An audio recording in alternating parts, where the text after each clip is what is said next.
Ok, alors je vais dupliquer l'objet arbre et je vais voir, tiens, si j'en mettais plusieurs l'un sur l'autre, comment est-ce que ça se mélangerait? Ben, on va tester ça. Donc, vous allez prendre, avec la flèche noire, vous cliquez sur l'arbre, vous indiquez que vous travaillez sur tout le tracé, oui, comme ça, voilà, dans la palette aspect. Vous allez dupliquer l'arbre en enfonçant la touche Alt et avec la flèche noire en déplaçant, tout simplement comme ça, voilà. D'accord, on a deux objets. Donc c'est le déplacement avec la flèche noire, ça fait une copie. Alors le plan de travail est devenu trop petit, mais je vais l'agrandir, c'est pas un problème. Bien, alors, ce deuxième arbre, je le sélectionne, et c'est vrai que par la palette de transparence, je peux décider, tiens, en mode éclaircir, qu'est-ce qui se passe, en mode produit, qu'est-ce qui se passe, etc. On peut passer en revue les choses ici. Vous pouvez aussi positionner le pointeur là au-dessus et faire agir la roulette de la souris, ça passe en revue les différents modes. Donc on mélange les couleurs d'un objet avec l'autre. D'accord? Bon. Ici, je remets en mode normal parce que vous avez vu ce qui se passe quand on change. Parfois, le contour disparaît. Par exemple, si je suis en mode éclaircir, oui, je trouve que c'est pas mal le mélange des deux, mais le contour a disparu.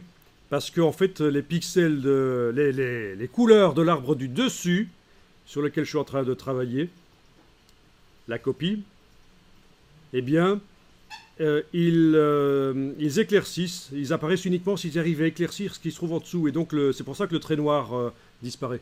Il ne saurait pas éclaircir ce qui se trouve en dessous. Bon, alors je remets en mode normal.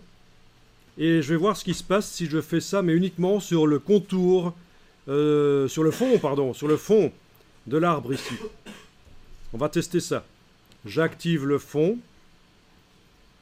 de l'arbre, la copie là que j'ai faite et qui est forcément sur le dessus parce qu'au fur et à mesure que les objets se créent, ils s'empilent.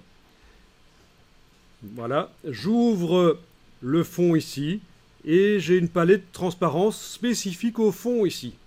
Opacité. Et voilà, et quand je joue ici, le contour noir et le fond en dégradé ne sont pas du tout affectés par ce que je fais ici, c'est uniquement le fond motif, je décide comment il se mélange avec ce qui va se trouver en dessous, les autres objets. C'est pas génial ça, c'est super puissant quand même ce qu'on peut faire ici.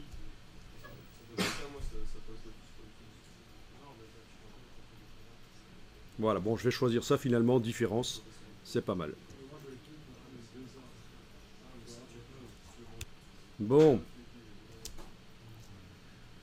Vous pouvez déplacer l'arbre et vous regardez ce que ça donne. Ben oui, quand il se superpose, c'est pas mal. Bien sûr, si je fais passer l'arbre que j'ai fait passer là, maintenant à gauche, la copie, là, je la fais passer sous l'original, en la déplaçant comme ça dans la palette verticale.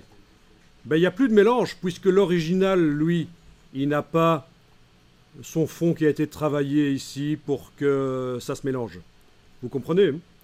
Donc c'est uniquement la copie que je vais remonter maintenant au-dessus de l'autre. La copie qui se mélange, et plus spécifiquement le fond de la copie qui se mélange. Alors, vous avez les deux traits qui se mélangent. Un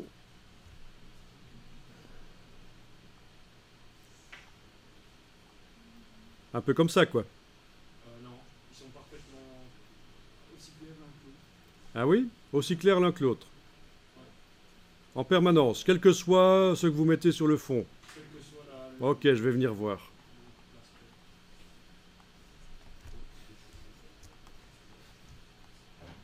Alors, c'est pas évident ce qu'on voit ici.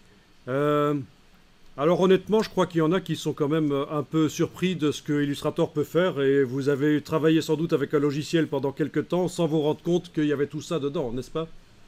Donc, et ce n'est que le sommet de l'iceberg. Donc, c'est pas pour rien que c'est un métier, graphiste avec Illustrator.